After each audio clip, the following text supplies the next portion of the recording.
192 கோடி ரூபாய் மதிப்பீட்டில் தஞ்சாவூர் மாநகராட்சியில குடிநீர் திட்ட பணிகள் நடைபெற்றிருக்கு.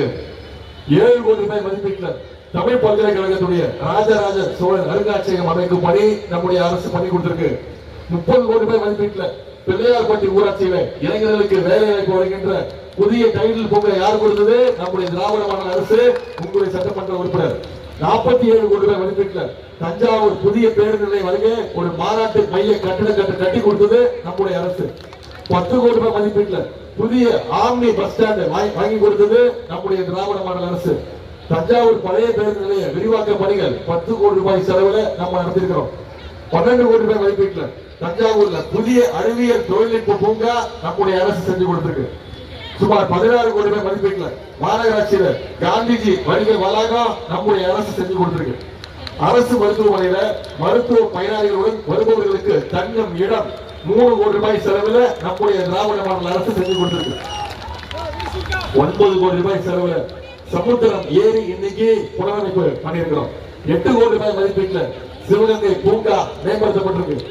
9 கோடி ரூபாய் மதிப்பீட்டில் தஞ்சாவூர் அருங்காட்சியகம் மியூசியம் புனரமைக்கப்பட்டிருக்கு. இதையெல்லாம் செஞ்சு கொடுத்திருக்கிறோம். இன்னும் மேலும் பல திட்டங்கள் செஞ்சு கொடுக்கணும்னா நீங்க 23ஆம் தேதி உதயசூரியன் சின்னத்துல சன் ராமநாதன் அவர்களுக்கு வாக்களிக்க செய்வீங்களா? நிச்சயம் செய்வீங்களா? உதயநிதி வந்தாப்புல பேசினாரு, திட்டங்கள்லாம் சொன்னாரு. கூடணும் கோஷம் போட்டா கலைஞ்சு போயிட்டு இருக்கக்கூடாது.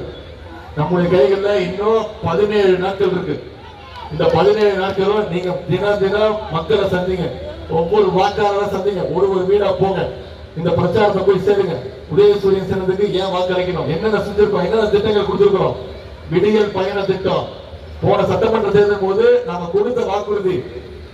நம்முடைய முதலமைச்சர் பொறுப்பேற்றோடனே அவர் போட்ட முதல் கையெழுத்து மகளிருக்கு கட்டணமில்லா பேருந்து திட்டம், விடியல் பயண திட்டம்.